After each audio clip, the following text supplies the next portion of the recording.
All right, guys. Severance, season 2, episode 8, titled Sweet Vitriol. Luke, Paul, we had a little side quest this episode. I think they hmm love hitting us with these crazy, crazy banger episodes and then give us a little side quest after to calm us down a little bit. So, which one of you guys want to start? Let's get this party started. Paul, you jump in first. Yeah, I was really excited for Harmony to come back, right? Like I was saying in all these episodes, like they haven't been including yours, but when they do, it's going to be, so exciting. It's going to be a banger. We're going to get, big movement in the plot. Um, so not really a banger. Like this was a rather slow episode. I was hmm still good. We got a lot of information, and I mean some of our theories about Harmony joining like the good guy side. There's a lot to back that up now, and mostly I think we just didn't put enough respect on Cobell's name. Like we did not Yeah. realize how smart she actually was. We knew she was smart because of this high position she was in Lumen and the company, but we didn't know that she could develop a freaking chip that is crazy. So, not I doubt we'll talk a whole bunch this episode, but definitely some theories about where we think Harmony's going to go, and getting her background, that's always nice, and we'll talk about that and how it can relate to Miss Wong and everything going on there. hmm Yeah, so this is the Cobell episode we've been waiting for. We figured that something like this was going to happen. And when I saw the 37-minute episode mark, like it made sense for them to pick this episode. I do wish they switched the ordering of Gemma and her scene. They could in her episode, but they couldn't have done that because of the last call with Devin. But it almost would have made more sense for me to have all the hype of Gemma leading into the last two episodes. But yeah, like this episode, it was so needed. But yeah, it was slightly boring. Like I definitely wasn't super interested in rewatching it, but I loved the reveals that we got the first time through, right? Like I thought the ending was so good.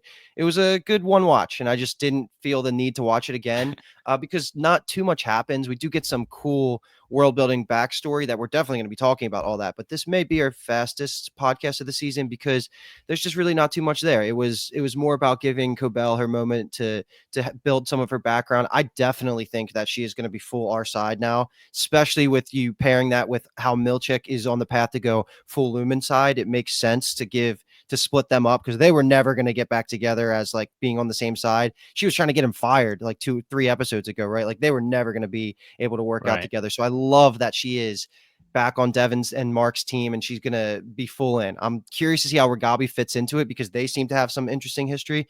That's going to be really fun to explore when that comes back up. But I was actually just looking at IMDb, and this is my first time looking at it since these episodes dropped. And this may be the lowest rated of the series from what I'm looking at on IMDb. Because right now, and there's still time for it to change because it only came out Thursday night, so a day and a half ago. But it actually is a 6.7 out of 10, which is dangerously low Wow. for Severance standards. Right. Where like the Gemma episode was a 9.5. That was the second highest behind the finale of season one.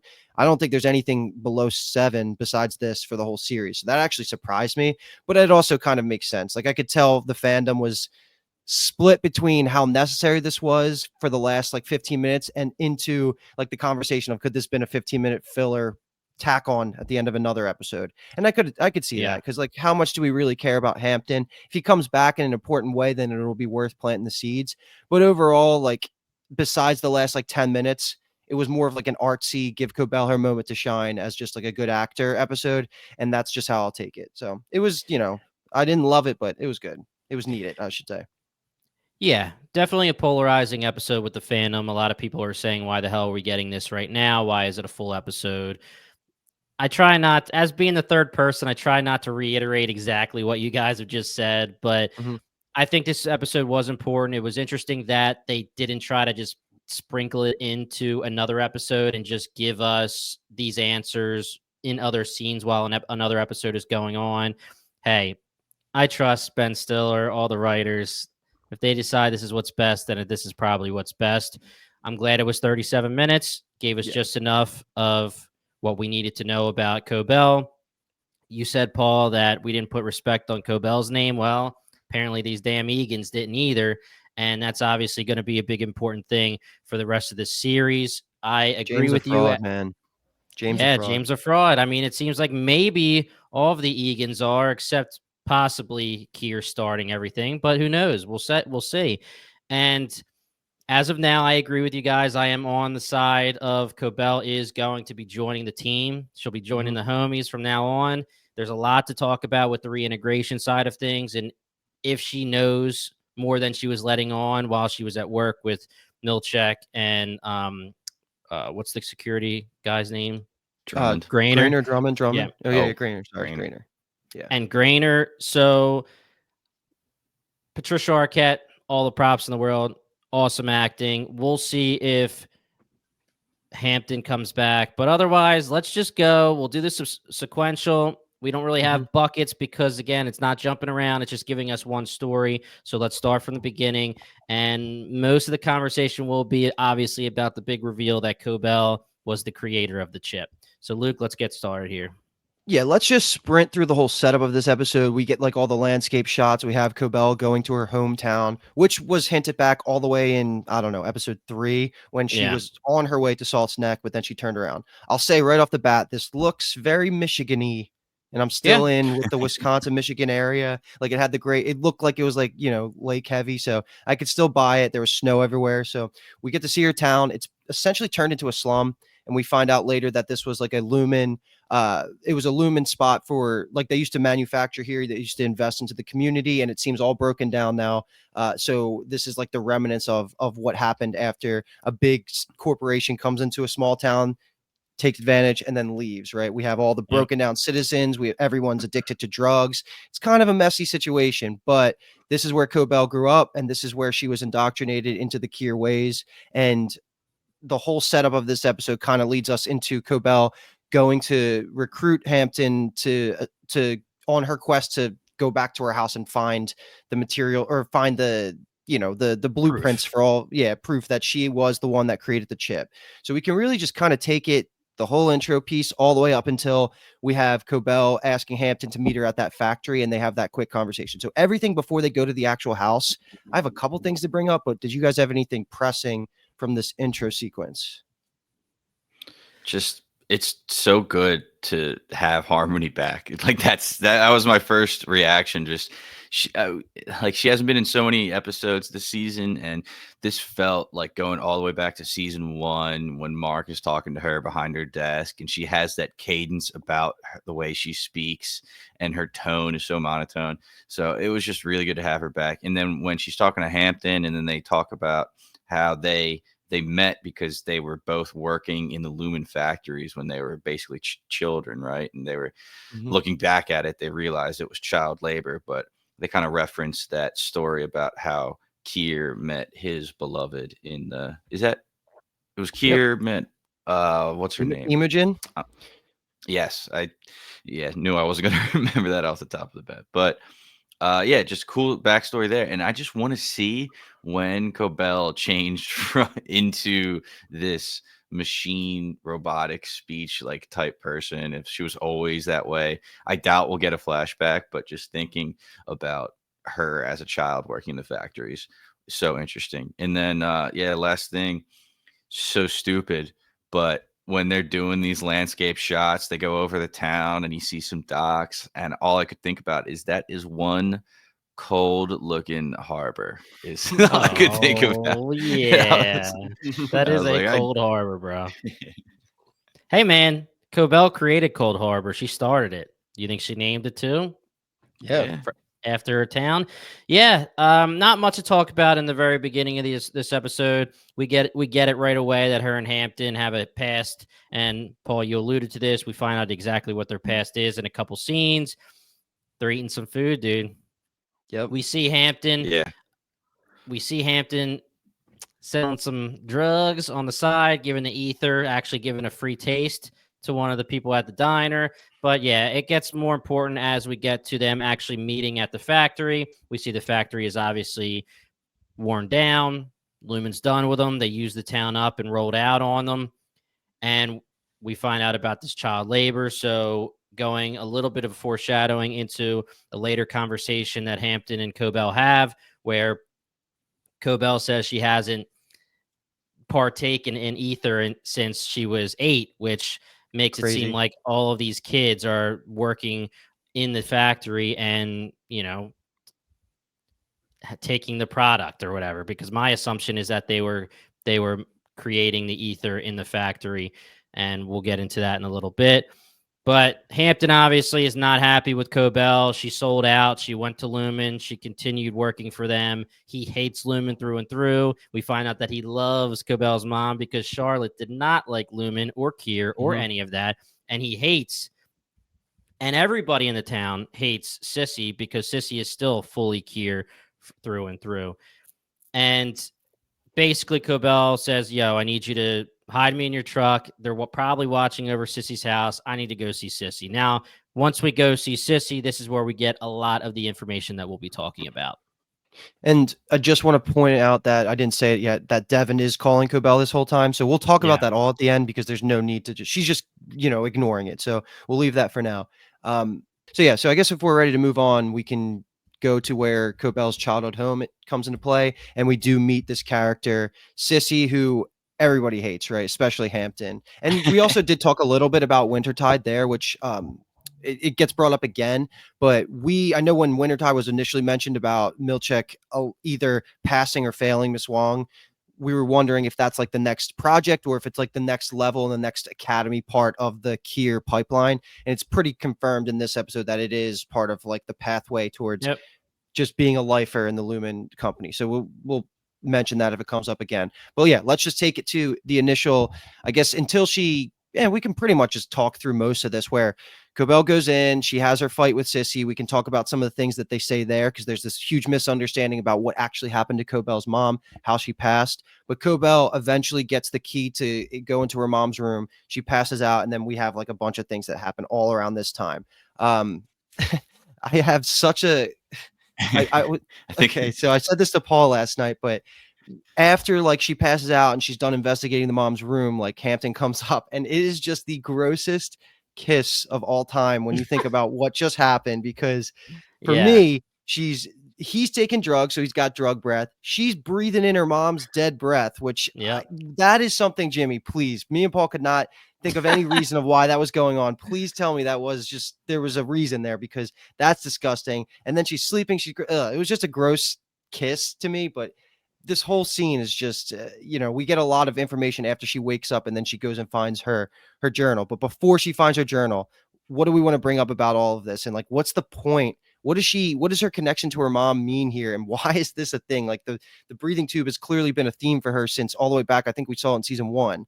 Like what's going on there? And why is that important?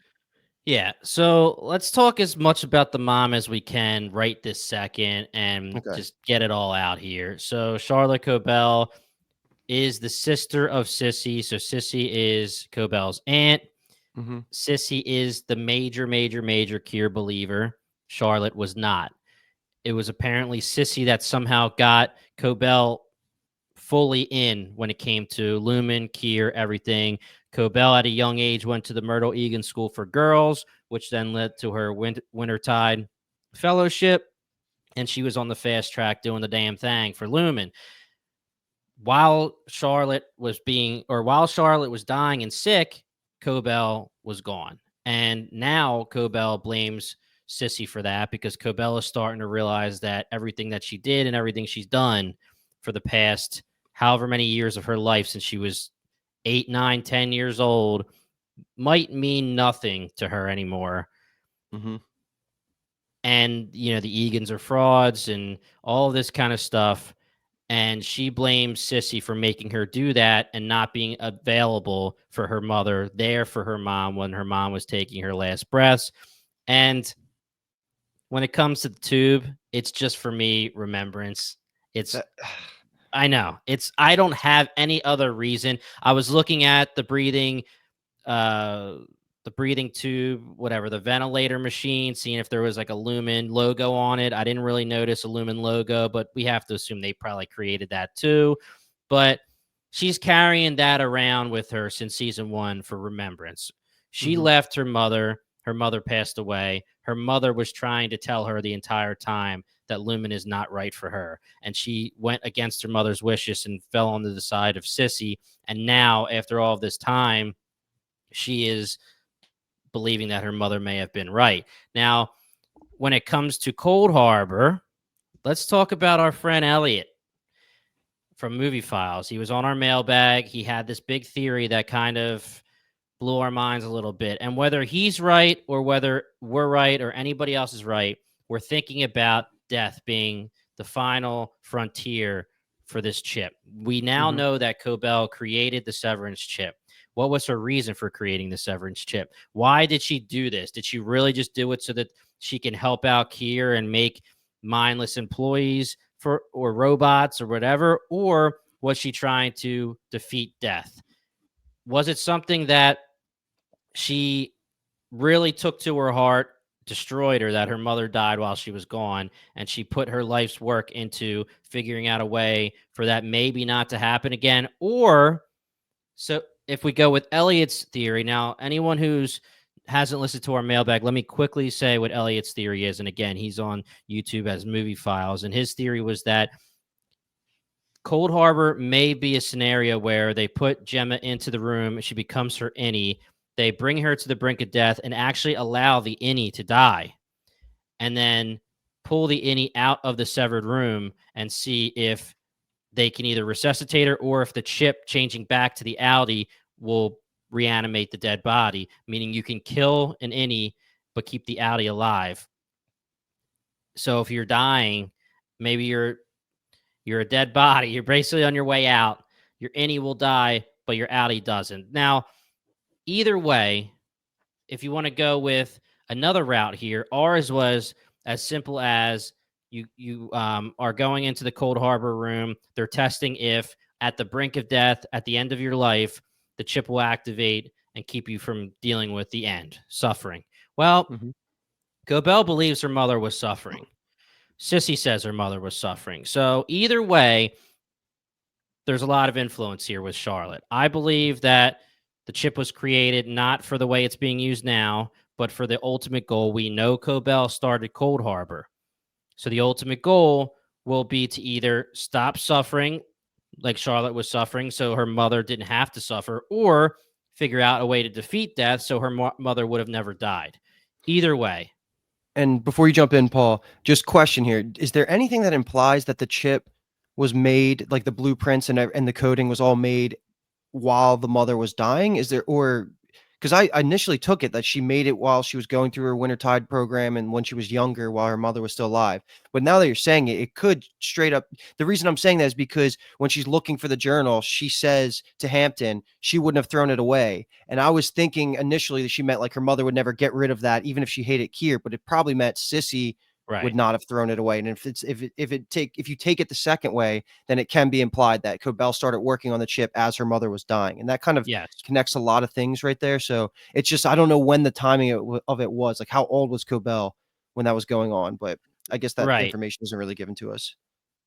Based on their conversation, it seems that the mother was sick and dying as Cobell was young and leaving for the first time. Whether that means going to the Myrtle Egan School for Girls or the Wintertide Fellowship, I don't know. But I agree with you, Luke. I think that she was doing it all around that time, maybe trying to race against the clock to help her mom while her mom was still alive, but dying.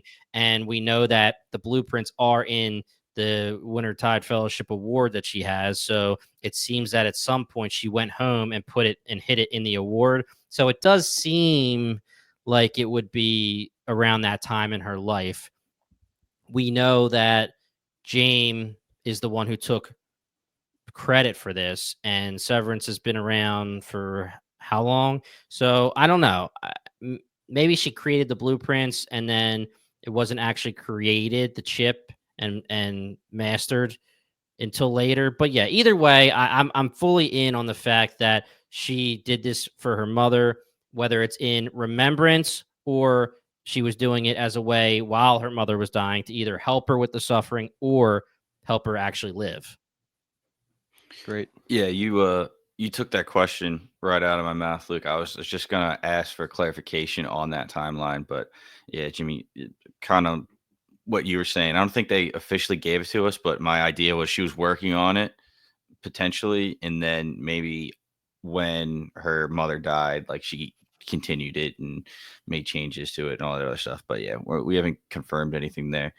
But this just makes so much more sense about the beginning of season 2 when we get the episode with Cobell talking to Helena saying, I need to be on the severed floor. I need to be working with MDR. It's because it's her whole thing. She literally created it and the chip and everything going around. So there's definitely more to it than maybe even Lumen knows. Like, do you think there's something about the chip that she designed that even James didn't? Does it like know there's like a back door, another like OTC? Because Cobell even said she created all of it, the Yep. Glasgow block, the OTC. So maybe there's another one that she never revealed, and that would just be really cool. It's like secret to this chip that nobody knows about. And was my other question was there any reveal about why the mother was sick? Was it due to working in the factory and that was just like a health condition, or do we not know? She could have just been, in her older age. Well, I will say that the lady that was in the diner had a breathing apparatus helping her. She was utilizing oxygen. I honestly think that Lumen brought the ether factory, and again, we don't know if it's definitely the ether factory, but I'm just going to assume it is. Because there was an interesting line that Hampton says to Harmony earlier in the episode when she mentions, "Oh, this is Kieran Imogen met at the ether mill," and he says, "Was she hacking up a lung at the time too?" Yeah. So like implying that it's just by nature of working with it. I assume it just comes with the territory of getting sick, and it connects perfectly well to the girl from which we didn't say, the Drippy Pot Cafe. I like the name of that Yeah. spot. The girl that was with the breathing tube. So yeah, I think it's probably as simple as that. They just inhaled so many toxins that it just eventually destroys you. Yeah. They came in with this ether factory. They made this town alive. They brought people in, they brought money in, made it seem like it's the best thing ever. Little do you know that they're maybe polluting either the water, the air, whatever it is, and very much so hurting the town. And then they Mhm. obviously use them up and then roll out. And we know that Lumen's symbol is either a water drop or a blood drop. We don't know the foreshadowing there yet. We're going to find that out, obviously, but there was a lot of water being shown in this episode. But we don't know for sure how Charlotte was sick, but my assumption is that everyone or a lot of people were getting sick, and Mhm. then Lumen didn't care and rolled out on them. And to your point, Luke, more revisionist history here from Kier, Lumen, the Egans with Imogen. They don't ever say that she was sick from the ether factory because ether is probably one of their biggest and first things that they were doing as Lumen Industries. So they would never say that. And that's something that Hampton was bringing up. Did they say that she was hacking up a lung, or Mhm. Yeah. guess Yeah. not? Yeah. So I have another thing here that we haven't revisited this tinfoily theory in a while. So I just want to pulse check on this because I think it's probably been 2 or 3 mailbags since we've talked about it. But the whole idea being that what if James Egan is the illegitimate father, or would Cobell be the illegitimate daughter of James Egan and her mom? Right? Like the whole theory was that Helly and Cobell are essentially stepsisters, but or Right. half sisters without, like, is there some weird past with Charlotte and James? That's the question.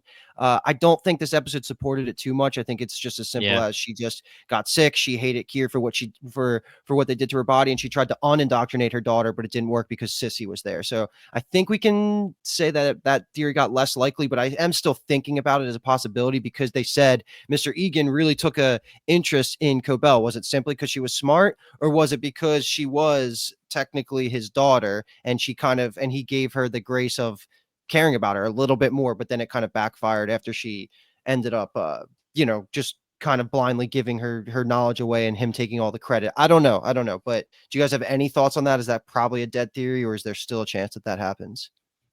I think the lack of discussion about the father is enough to, keep it open and keep it Mhm. interesting. And it's definitely something to be said. It could be a big reason of why, uh, you know, Harmony's mother hated Lumen so much is because she had a child with, the face of Lumen. and Lumen basically stole that child away. And, meaning Harmony went when she was a child to work in the factories and then work all the way up Lumen. So I think it fits in perfectly a lot. Like you said, there's nothing to support it, but the lack of discussion about it, like just even a mention of her father, I definitely think it adds some credit to it. Right. Yeah. Yeah, I'm definitely not against that theory at all. I could go either way. For me right now, the way that I read this episode, I could even see that Charlotte didn't like Lumen or Kier from the very, very beginning and just saw what they were going to be doing. I don't think it's a huge deal whether we decide or you as a viewer decides that she hated them from the beginning or began to hate them as she saw what was happening to the town and to the people. Either way, she hates Lumen, and it was Sissy that got into Cobell's head. And this is why Patricia Arquette throughout the series, throughout this episode, has been doing an amazing job, because as Cobell, she bought in. She was there. I mean, even as of season 1, she was there. Even as of any time until they fully owned her pretty much in season 2, she was fully there. She was a firm Cure believer. She had her shrine, just like her aunt has the shrine in her bedroom. She was in, man. She bought in. And then but also as an actress, Patricia Arquette, she's showing the fact that, yes, she has her shrine. She's fully into Kier. She's worshiping Kier, but she keeps the tube with her as well. And she knows deep down, or she has that thing in the back of her head, that thought in the back of her head, that while she believes in Kier with all of her heart, her mom didn't. She was gone when her mother died. And now, as of season 2, as of the last couple episodes, 5 episodes for her, like you said, Paul, we haven't seen her in a long time. She has major regret, because does she believe in Kira at all anymore? We're going to find that out. She's going to be tested. And plus, you need to throw in the fact that in the final confrontation with Sissy before she leaves at the end of the episode, this is where the reveal happens that Cobell's mom actually pulled the plug on herself. And then Sissy goes on to call her coward, and then Cobell coward, all that. So I don't know how that adds layers to it of like what that's going to actually do to Cobell. Maybe that'll be, I don't know. Like, wouldn't you think that that would push her towards Kier? Because if she's saying like your mom's a coward, she didn't even die the way that you think. Like, I don't know. I don't know what her as a character's takeaway is going to be from that, but it definitely seemed like it was news to her, and I don't know what her like what the implications of that's going to be. But it does seem like. Do you think that's probably Sissy's also final scene? Like, is she ever going to come back? Is this a one and done? We'll probably never see Salt's neck. We got what we wanted from here, and we have the journal now. We can kind of move on. Yeah, that's how I'm taking it, to be honest. And we don't even know if Sissy's bullshitting her. We don't know if Sissy's lying at That's the true. end. They're mad at each other. They're screaming at each other. Sissy just tried to throw all of the freaking papers in the fire, which, man, I would not have let go of that at all to give it to Sissy if I was Cobell. She explains everything to Sissy, and Sissy was like, oh, shit, really? Starts to grab it from her so she could read it, and she sees it, and it's right there in front of her face, and she still decides that, hey, this is somehow, it was through you, but Kira put it in you. Kira allowed you to create these procedures, create these blueprints. And what you were saying earlier, Luke, with Mr. Egan, so James Egan himself, Sissy says, Mr. Egan, she says, but Mr. Egan saw Kier in you. And again, I don't know which way we want to go with this, whether it was just, hey, he saw somebody who was smart and he could use, or if it is, like you said, Luke, an illegitimate child that he's trying to push through and push her through the ranks, but also not make her legitimate, obviously, because she's not an Egan. Yeah. A legitimate Egan. Yeah, I mean, I guess we're ready to talk about the end, because this is truly, there wasn't too much more to break down. Like, Paul, you already mentioned the reveals that she specifically says that Cobell created, the overtime contingency, the Glasgow block. She says the base code and the circuit blueprint, which is just super impressive. And you're right, we underestimated Cobell for what she's capable of doing. I just thought she was like a middle manager on the Lumen floor that was obsessed with Mark for some reason. I didn't think she had all this coding background and she's this technical, but that was an awesome reveal. And I'm sure that if we had the time, you could probably pause on each page turn and find some secret Easter eggs or things in there that might be important. Who knows? But it just looked awesome. I loved the journal. I liked how the whole scene went, and it really made me respect Cobell more. But what ends up happening is Hampton sees somebody coming up to the house, which is very isolated, and they know who would be coming up here besides maybe Lumen looking for Cobell. So it's time Right. to route. So she jumps outside, she gets in the car, she leaves, and then this is that conversation I alluded to earlier where she finally answers Devin's phone call, and Devin confirms that Mark has been reintegrated, which is important. And then she says, "Tell me everything." So that's going to be more of a conversation and probably the direct aftermath into episode 9. But if you have a theory, Paul, or you guys want to talk about any of that, let's do it because we're pretty much at the end here. And this is a super quick podcast. Yeah, it was really interesting when Cobell is talking to Devin and Devin's saying like, "Oh, like he's been reintegrating," and Cobell says Ragabi, and she hasn't Mhm. killed him yet. So it kind of makes you think like we've been looking at Ragabi as this like brilliant genius scientist who knows what she's doing and just going to bring us the solution and the answer. The way that Cobell speaks about her right here, like have we been trusting Ragabi too much? Like, should we be worried about like not that she's trying to do something else, but just like maybe she doesn't know as much as she's leading on, and like we So you're should be asking like more wary. she's not working for Lumen, but she could be like a mad scientist that has just doing random shit. Well, Not yeah, not yeah, even like she has like an evil agenda, but like maybe we shouldn't trust her in her like even abilities. reenter. Yeah, yeah, Yeah, yeah, exactly. yeah, yeah. Yeah, and let me just say that think about it. Cobell now we know is the one who created this chip. She doesn't want people messing with it. She doesn't want anybody Yeah. messing with it. So anybody who does mess with it, she's going to belittle them. And Mhm. Ragabi may not be as smart as Cobell. I mean, I think there's time to talk about the scene with Grainer and if Cobell was being fully honest when she said there's no way to reintegrate and it doesn't exist. Is Ragabi somebody that sees this chip that Cobell created and was able to, and she's intelligent and she was able to create a workaround for reintegration. And Cobell, as someone who created the chip, is either jealous because she's saying somebody or she's thinking somebody figured it out when she couldn't, or is she saying, don't mess with my freaking masterpiece here? This is my freaking work, and you're an idiot and you're going to kill Mark because I say reintegration can't exist because I created it. I think the second option is more likely, but I also don't think the full explanation that you just gave for the second option. I think it is possible that maybe she just truly thinks it's not possible for a medical reason alone, and she thinks Mark will die, and Mark is kind of her only in back into Lumen right now, even if she is going to be working with him like behind the scenes. So it might not even be coming from a place of pride for her invention. It could just be straight up coming from a place of thinking that it's not physically possible to reintegrate because it's not been proven yet.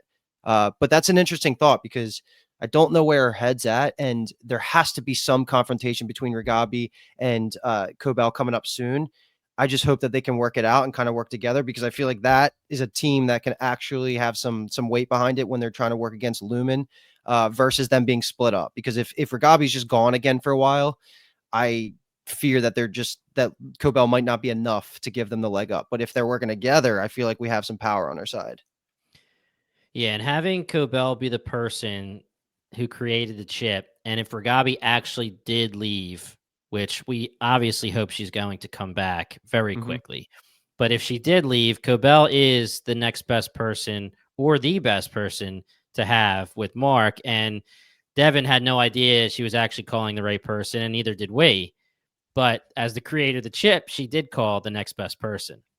So let me just say, from an audience perspective, it's a great move by Devin. But from a Right. character perspective, I Right. still am giving Devin a thumbs down, like which we were doing before. But it's going to work out really well for us. But she has no idea why it's going to work out.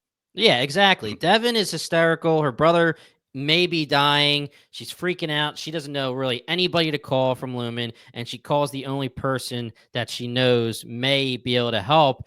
And cool, good idea in that sense, but also the last time you saw Harmony, Miss Selvig, Cobelvig, you thought she was stealing your baby and leaving. Yeah. And what you do know is that she was a spy and she was creepy and she was spying on Mark, spying on everything, and working for Lumen the entire time. So, but you do find out that Devin must really love her brother, obviously, to go that route to call Cobell. And again, to your point, Luke, it ends up being the right move, but we definitely didn't think so when it happened.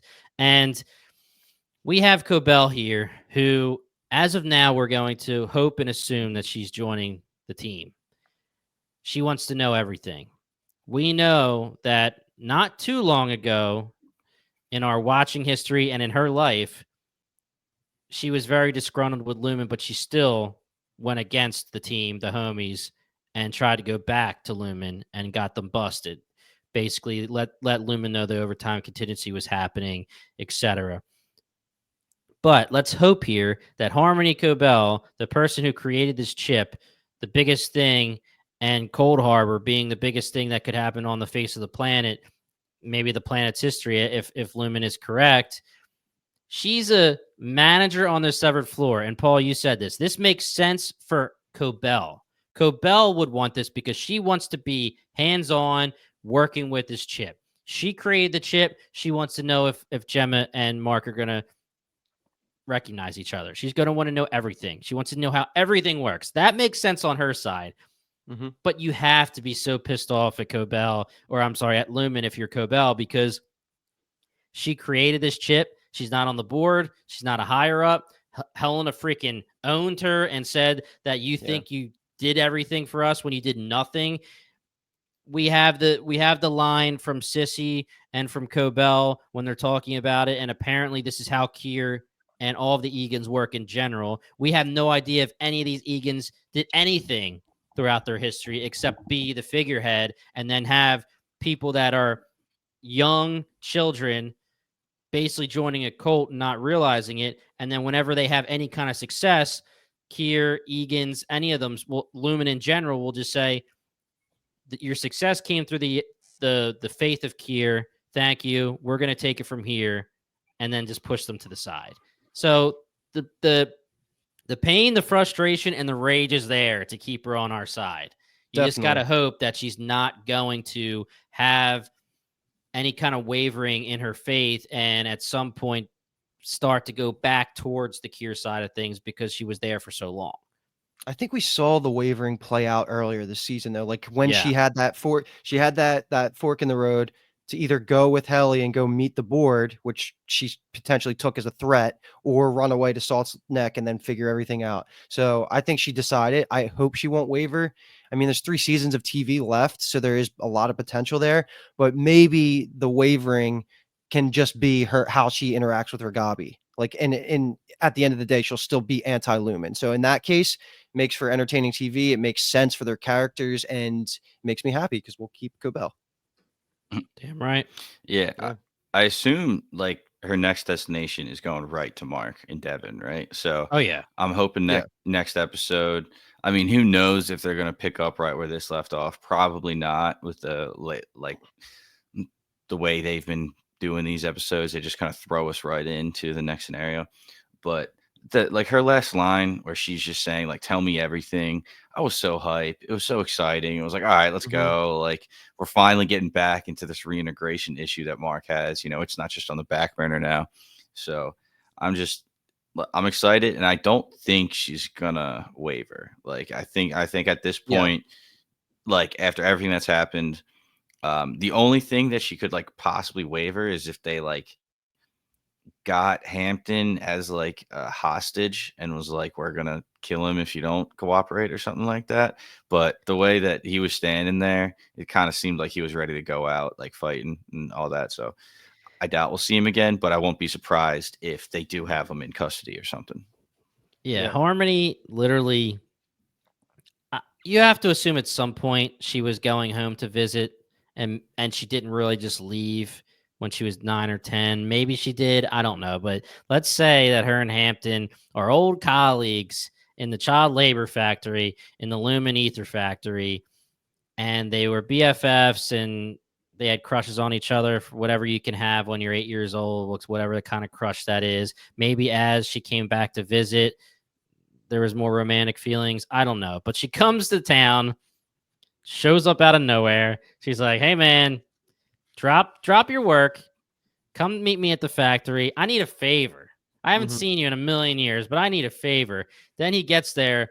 She talks shit on him for going to Mars with some ether, telling him he's a disgrace. And then she's like, by the way, here, Lumen, they're probably after me. I need you to take me to Sissy's. He's like, nah, I don't want to. She's like, nah, you're going to. Then he takes her there, and she just takes a nap for like 6 hours. He's literally beautiful scene showing like the sunlight going in and out and showing her crying and herself to sleep, and then she's there for hours. It gets to be dark. He finally comes in to be like, what the hell is going on in here? Oh, you're taking a damn nap. And then he helps her, she gets her blueprints, and then whoever's coming is coming, and she's like, it's his idea, but she takes the truck and rolls out on him. Right. Yeah. So if it's Lumen, he could be dead. He could be, like you said, Paul, taken hostage, whatever it is. If it's the cops that Sissy called, I don't even know how that works in this town of nobody living there. But my thoughts are that it was Lumen. And are we going to see Hampton again? I don't know. But if you really want to use him as a hostage to get Cobell back on the Lumen side for a little bit, I guess. But I'm not against not seeing Hampton anymore. I really don't think it matters to me that much. Yeah. It was a good storyline. Made sense. Yeah, I think it was a good storyline. In a vacuum, definitely a great storyline. I enjoyed Hampton's character for this episode. I just don't think I need him anymore, and I'm sure they could use him and make me say it was worth it. But for now, I don't need him. Now, here's my question to you guys as we're wrapping this up. We know now Cobell is the creator of the chip. She has her blueprints. I actually have two questions I want to ask, but the first thing I want to ask you guys is, what will she do with these blueprints? Is she taking them so that she has them in front of her if it's needed, as if like to remind her of something, or for her to brush up on her blueprints, or is she using it as a way to at some point either blackmail Lumen, let them know that she has proof that she's the one who created it, or give these blueprints to the media to bust Lumen's ass? What are your thoughts on what she's actually going to do with these blueprints? I don't think. Sorry about that. I don't think she's going to give it to the media, because I feel like Lumen just controls everything. So like, it's not like she can throw like an expose out there, really. My guess is, like I said earlier, like it's more of a theory, but like maybe there is something about the chip that we don't know yet. Like maybe it's one of the other things that they referenced. You know, we talked about all the different locks that we saw when they were in the control room. Maybe one of those she can, flip or something. Maybe it's going to be something crazy like the scout release or something to do with Mark, or I don't know. It'll be interesting, but I think, yeah, she's just using those notes to remember everything. And right now, I guess she's going to try to take down Lumen. I don't think she's going to try to like expose them or anything. Yeah, my only other thought would be that she's possibly going to give it to Ragabi at some point, and then Ragabi can use it to almost back engineer a way to do something specific in the chip that she can't do without these blueprints and these codings and these layouts. So maybe that's where it could be going. Because I agree, like, what else does it do for her? It's not like she can walk up to Lumen and be like, here, and they're gonna give her a position or anything. So it has to have some technical payoff of like having the actual breakdown of the code and the blueprints of the structure of the chip. So I think that maybe Ragabi could use that in a positive way if they are able to make amends. Okay. And my next question would be, where does this obsession with Mark come in, and how does it make sense based on what we've seen so far? And does it not make sense to you? We know that she created this chip. We know, if my theory and a lot of other people's theories is correct, that Cold Harbor, the influence is based on her mother And again, whether it's defeating death or helping end suffering when you're about to die, we don't know. But we know that that most likely Cold Harbor has to do with death. Mhm. Was she a part of the entire manipulation to get Gemma on the testing room floor, connect her to all these rooms, connect her with a chip, have Mark come in as an MDR worker, and she's just obsessed with the entire process because this is her baby, this is her work, she created it, and that's why she decides to be obsessed with Mark and basically spy on him, watch him at all times? Or is there going to be some other reveal about her obsession with Mark? To be honest, I'm not exactly sure. It's hard to break down at this point. Like I was saying, maybe no, because like all of Lumen's waiting on Cold Harbor too. It's not even just her. So I don't know what exactly. I think it's just all about Cold Harbor at this point, and he's the key to succeeding in finishing that project. And I think that's why everybody at Lumen too is like eyes on Mark. Yeah, I don't have much to add. It's more just, I guess, her version of it's essentially just keeping the testing floor theory alive on the outside world where she's just stress testing. She's going to be in his life. She's going to be, incorporate herself to see if he breaks through the Severance chip and he comes out or recognizes anything. But that seems pretty season 1 level. I feel like we're deeper now than that, and I just don't have an answer off the top of my head, Yeah. but that could be something for the mailbag if we poke around and see what people are talking about right now, because I haven't actually looked at reactions, which is why it was surprising me that this episode was 6 something on IMDb. Like I didn't actually look around the internet too much yet, but by the time we have the mailbag conversation, I feel like we can revisit that question. Okay. The last thing I want to bring up here is Miss Wong. Oh, go ahead, Paul.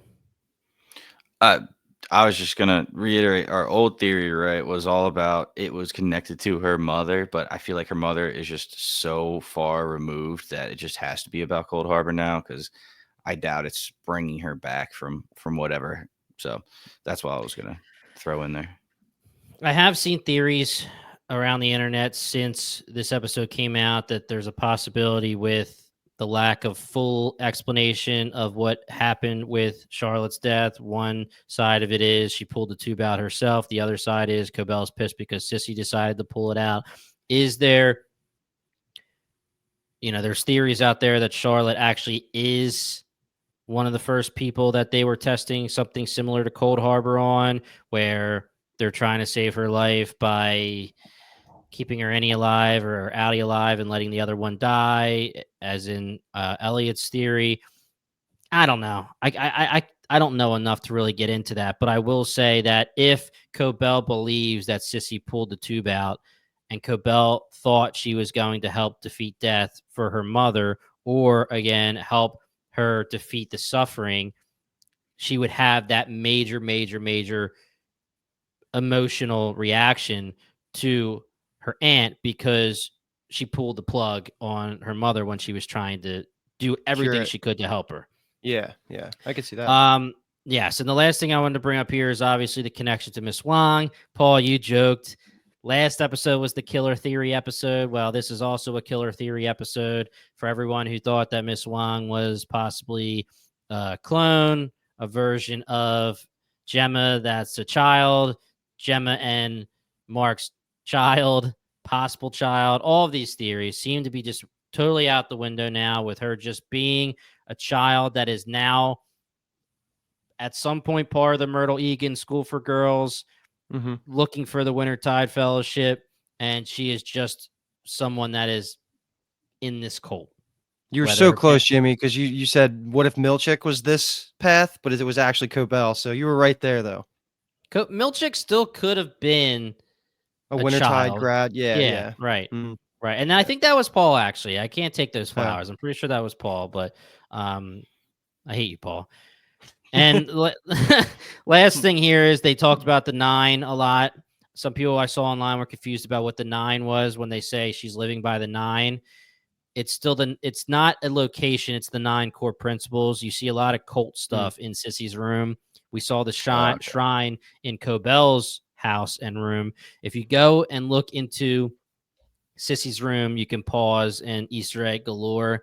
There's there's cards on the table where it's the 9 core principles. There's obviously the 4 tempers that look crazy, just like the masks during the waffle party.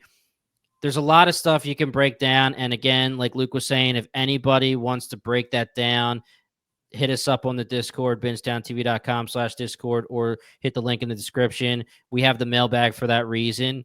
We will go fully deep into anybody's theories, comments, etc. And if you have any thoughts on that shrine, if it's foreshadowing, if we missed something, let us know, because there's definitely a lot there. There is something to the left of the shrine that looked to me like a goat, but it was like, again, I thought I super saw that. goldish. Yeah. Yeah, there's the Kier stuff is, I feel like it's going to turn super coldish. I don't know if we're going to get like True Detective kind of stuff, True Detective season 1 kind of stuff, but we already have signs of cult for the Kier believers. I think I'm good to go. You guys good to go?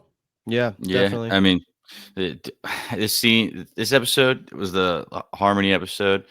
And the big reveal we're going to take away is just that she created the chip. But all I'm going to remember from this episode is just her laying on that bed, just breathing in her mom's last breath. It's like the Family Guy episode where Peter's like, "This isn't oxygen.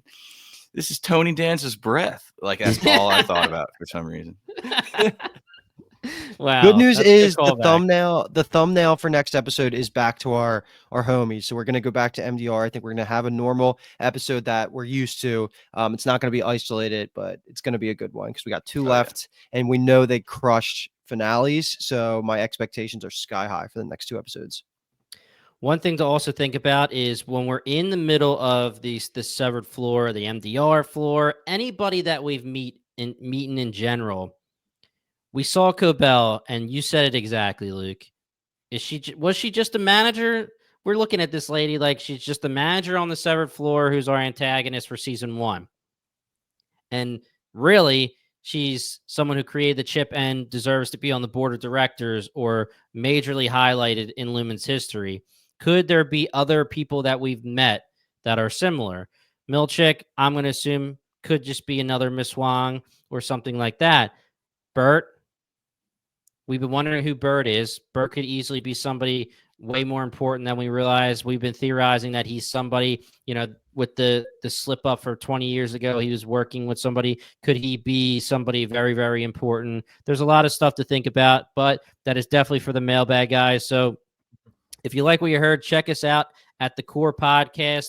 All you have to do is hit that subscribe button. We'll love you forever. Join the fun. bingetowntv.com/Discord. Hit the link in the description. Comment on our Spotify episodes. Comment on our YouTube. We'll shout you guys all in general if we see it, but we'll definitely be shouting you guys on the mailbag in a couple days. That's one of the best parts of this podcast, having to talk and getting to talk to every single one of you. It's a blast. We have 2 episodes left. Oh, this was 8. Yes. So we have 2 episodes left of Severance. It's going to be a sad day when we have to be done with Severance and hopefully not have to wait another 3 years, but who knows? Once again, we are the Core Podcast, and thank you so much for listening.